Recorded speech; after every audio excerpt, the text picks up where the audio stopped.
নমস্কার বন্ধুরা, আমি খুশি। কেমন আছো তোমরা সবাই? আশা করছি সুস্থ আছো, ভালো আছো। আমিও ভালোই আছি। আমার নতুন একটি ব্লগে তোমাদের সবাইকে অনেক অনেক স্বাগত জানাই।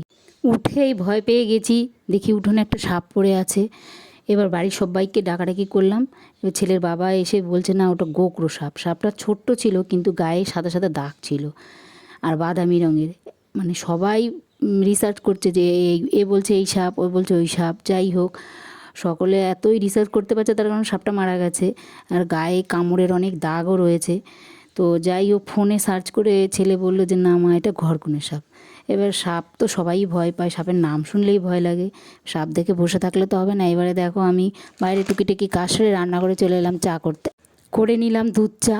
আমি কিন্তু তোমাদের আগে বলেছি যে আমি দুধ চা খাই না, ওটা বাবার জন্যই করেছি। দুধ দিয়ে আর চিনি ছাড়া বাবাকে চাটা করে দিয়ে দিলাম। কারণ হচ্ছে চিনি ছাড়া করেছি কারণ বাবার সুগার।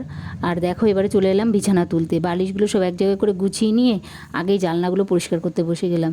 2-3 দিন ধরে এত পরিমাণে উলটপালট হাওয়া বইছে যে জানলায় সব বাইরের নোংরাগুলো এসে জমা হয়েছে। তাই বিছানা ঝাঁটাটা দিয়েই আমি জানলাগুলো ভালো করে ঝেড়ে নিলাম। আর অল্প বিস্তর খাটেও পড়েছে, তাই বিছানাটা পরে ঝেড়ে নিলাম। এর পরের মিশন ফার্নিচার মোছা। তাই দেখো, সমস্ত ফার্নিচারগুলো মুছে আমি চলে এলাম সবজি বানাতে। তোমরা হয়তো ভাবছো যে প্রতিদিনই প্রায় একই কাজ করি, কি করব বলো? হাউস ওয়াইফরা তো হয়তো এরকমই হন। সকাল থেকে সংসারের কাজ করতে করতে প্রায় দিনই সকালের খাবারটা খাওয়ারই সময় পাই না। দেখো, তোমাদের সঙ্গে কথা বলতে বলতে আমি ফার্নিচারগুলোও মুছে নিলাম আর বানাতে বসে গেলাম সবজি। প্রথমেই দেখো, আমি করলা, উচ্ছে কিন্তু নয়, এটা করলা তরকারি করব বলে আমি তরকারির মতনভাবে কেটে নিলাম। এবারে বানিয়ে নিচ্ছি ঝিঙেটার খোসাটা ছাড়িয়ে একদম ঝিরিঝিরি করে কেটে নিলাম, কারণ বানাবো হচ্ছে ঝিঙে পোস্ত। আর দেখো, আলুটাও কেটে নিলাম, ঝিঙে পোস্তর আলুটাও একবারে কেটে নিলাম। আর মাছের ঝোলে আলু দেবো সেইটাও একবারে কেটে নিলাম। দুটো এক জায়গাতেই কেটে নিলাম। আর এর মাঝখানেই আমি ভাত বসিয়ে দিলাম 2 দিকে, কারণ একটা ভাত বেশি হবে, সেটা বাবা খাবে, গলা গলা ভাত তো তাই। আর দেখো, ঝিঙেটা পুরোটা কাটার পরেই আমি বসে গেলাম আম কাটতে। এবার দেখো, আম কিন্তু এবার আমাদের বাড়িতে হয়নি, তাই এটা কেনা আম কিন্তু। তো কাঁচা আমই বলো আর পাকা আমই বলো, সব আমই এবার আমাদের কিনেই খেতে হবে। আমের মানে ভেতরটা এত শক্ত হয়ে গেছিলো যে আমটা কাটতে এত অসুবিধা হচ্ছিলো, কারণ আমের ভেতরটা ওই আঁশ টাইপের হয়ে গেছিলো। আর দেখো, আলুটাও বানিয়ে নিলাম 2 রকমভাবে, একটা মাছের আলু আর একটা ঝিঙে পোস্তার আলু। দেখো, তোমাদেরকে আমি দেখিয়ে দিলাম কিন্তু। এই আলুগুলো কাটতে কাটতে আমি কতবার যে উঠে উঠে ভাতটা দেখলাম, কারণ একটা ভাত আমি ইন্ডাকশানে বসিয়েছি।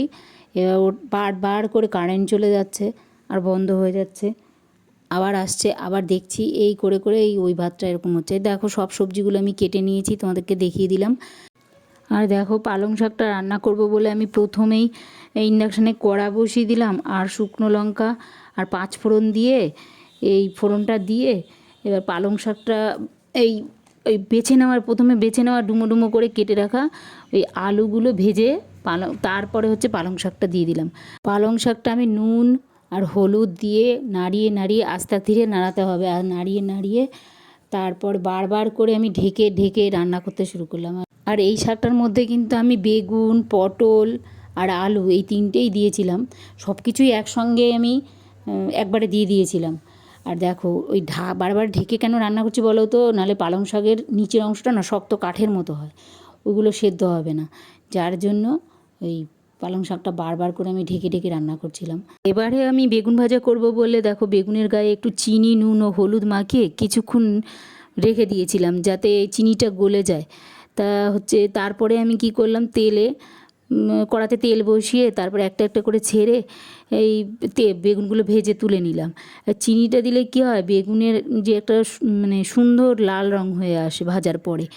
বেগুনটা তাই লাল করে নামিয়ে নিয়ে তারপরেই আমি ঝিঙে আলু পোস্তর জন্য একেবারে কাঁচা লঙ্কাগুলো, কিছু অবশ্য পাকা লঙ্কা ছিল, কাঁচা পাকা লঙ্কা দুটোই আমি কাঁচি দিয়ে কেটে কেটে তারপরে বাটিতে একেবারে নিয়ে নিলাম, যাতে একেবারে আমি সব শুদ্ধ তেলে ছেড়ে দিতে পারি। তারপরে ইন্ডাকশানের মধ্যে আমি কড়া বসিয়ে একটু তেল দিয়ে আর এর মধ্যে দিয়েছিলাম শুধু কালো জিরে ফোড়ন।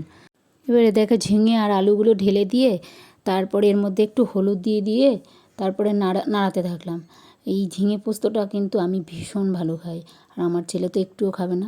এই গরমে বারবার ফ্রিজ খুলে ঠান্ডা জলগুলো বারবার খেতে থাকি, আর ঠান্ডাও মানে লাগে, মাঝে মাঝেই ঠান্ডা লাগে। এবার দেখো আমি কি করলাম, আবারও রান্না করতে করতে 1 গ্লাস জলের মধ্যে আখি গুড় দিয়ে নিলাম, 2 চামচ মতো আখি গুড় দিয়েছি, আর একটু নুন এর মধ্যে দিয়েছি, দিয়ে বেশ কিছুক্ষণ ভিজিয়ে রেখেছি। তারপরে এটাকে নাড়িয়ে শরবত মতো করে নিয়েছি। এই আখি গুড় খেলে নাকি শরীর ঠান্ডা থাকে, তাই আমি মাঝে মাঝে খাই, রোজ খাই না, মাঝে মাঝে খাই। নাড়িয়ে তারপরে গুড়ের শরবতটা বানিয়ে আমি দেখো ডক করে খেয়ে নিলাম। খেতে খেতেই দেখলাম প্রচণ্ড ঠান্ডা, দাঁতটাও কনকন করছে। এরই মধ্যে দেখলাম মানে ঝিঙেটা সিদ্ধ হয়ে গেছে। এবারে পোস্ত দিয়ে দিলাম এর মধ্যে, আর দিলাম একটু হলুদ তো আগেই দিয়েছিলাম, দিলাম একটু চিনি আর নুন দিয়ে তারপরে আবারও কিছুক্ষণ ধরে নাড়িয়ে নিলাম। নাড়িয়ে একটু থকথকে মাখা মাখা হয়ে এলে নামিয়ে নিলাম। দেখো কড়াটা আবার ভালো করে ধুয়ে ইন্ডাকশানে বসিয়ে, যদিও বারবারই আমি কড়া ধুই, ইন্ডাকশানে বসিয়ে দিলাম আমি আম সেদ্ধ হতে, করব চাটনি, আর একটু নুন দিয়ে নিলাম। এর মাঝখানেই দেখো আমি অল্প ফল কাটতে বসে গেলাম। এই শরবতি লেবু দেখো কেটে নিলাম আমি 2 ভাগে, কারণ একটা হচ্ছে বাবাকে দেবো, একটা ভাগ আর একটা ভাগ ছেলেকে। দেখো কেটে নিয়ে ওদেরকে দিয়ে দিলাম, আর ওরাও খেয়ে নিল। আমার ছেলে কিন্তু একদম ভাত খায় না, তুমি যদি 24 ঘন্টা ওকে ফল দিয়ে বসিয়ে রাখো তাহলে মনে হয় সারাদিনও ফল খেয়েই থাকবে। ফলের মধ্যে খায় না শুধু সবেদাটা, আর সব ফলই খায়। এবারে দেখো কি কি রান্না করলাম আজ তোমাদের কিন্তু আমি দেখিয়ে দিলাম। করে নিলাম হচ্ছে বেগুন ভাজা, তারপরে হচ্ছে ঝিঙে আলু পোস্ত, আর করেছি চাটনি, তারপরে করেছি পালং শাক করেছি, তারপরে করেছি ডাল আর মাছের ঝোল, আর একটা উচ্ছে আর আলুর তরকারি। এই কটা পদই করেছি।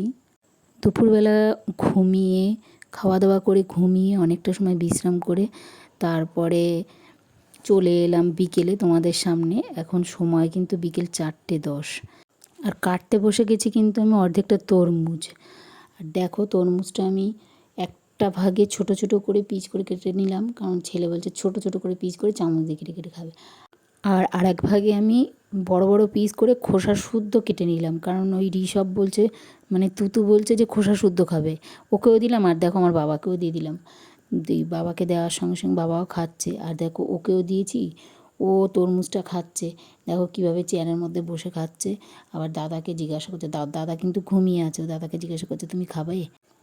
আজ এতটাই গরম মানে পড়েছে যে সকাল থেকে রাত পর্যন্ত আমি 3বার জামা চেঞ্জ করেছি। ঘাম হয় না, কিন্তু শুষ্ক আবহাওয়া, শরীরে কেমন জ্বালাপোড়া করে। তাই দেখো এই বিকেলেই আবারও আমি আরেকবার চুল ভিজিয়ে স্নান করে নিলাম। সকালে যত জামা কাপড় আমি কাচাকাচি করেছিলাম সব জামা কাপড়গুলো শুকিয়ে আমি দেখো খাটের একটা কর্নারে ঢিবি করে রেখেছি। এই এখন রোদ লাগে না, শুধু এমনিই শুকিয়ে যায় সব। দেখো আমি আস্তে আস্তে করে নাইটি, কাপড়, বেড কাভার সমস্ত কিছু ভাঁজ করে নিলাম। তোমরা দেখতেই পাচ্ছ আমি ভাঁজ করে তোমাদেরকে কিন্তু দেখিয়েও দিলাম। এরপরে যে অংশটা তোমরা দেখবে সেই অংশটা কিন্তু পরের দিনে শ্যুট করা। দেখো ভালোই লাগবে। সন্ধ্যের দিকে আমি আর আমার বাবা চলে গেলাম মেজো বোনের বাড়িতে। কেন গেলাম তোমরা দেখতেই থাকো, দেখতে পাবে। এই দেখো বোনের বাড়ি, আজ কিন্তু কীর্তন। আজ বলতে কিন্তু আমি যেদিন গেলাম আমি আর বাবা তার পরের দিন এটা। তাই দেখো কত ভক্তরা কীর্তনে এসে হরিনাম মানে করছেন, আর আমার বাবাও হরিনাম কীর্তন শুনছে। আর আমি তেমন একটা এখনও ভক্ত হয়ে উঠিনি, তবুও কীর্তনেই বসে আমি কীর্তনটা শুনছিলাম। এরই মধ্যে একজন এসে দেখো আমাকে তিলকের ফোঁটা দিয়ে গেল। আসলে বোনের শাশুড়ি তো কিছুদিন হয়েছেন পরলোক গমন করেছেন, সেই উদ্দেশ্যে এই কীর্তনটা দেয়া।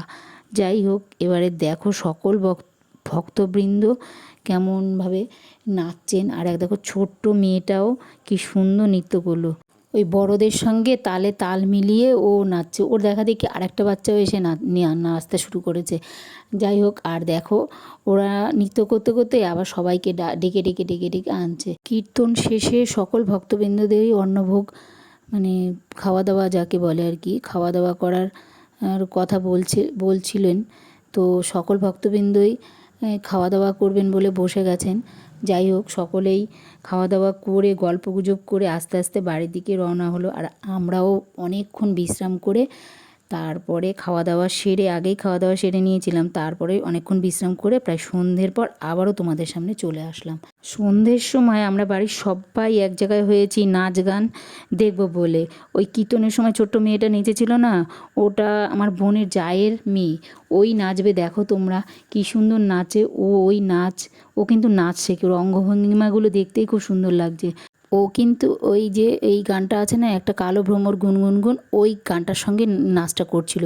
এইভাবেই আজকের দিনটা আমার কেটে গেল। যাই হোক, আজকের ব্লগটা তোমাদের কেমন লাগলো তোমরা জানাবে কিন্তু। আজকের মতো তাহলে টাটা, কাল আসবো নতুন দিনে নতুন একটা ব্লগ ভিডিওর সাথে। আর হ্যাঁ, তোমাদের কি আমার ব্লগ ভিডিওটা ভালো লাগছে না?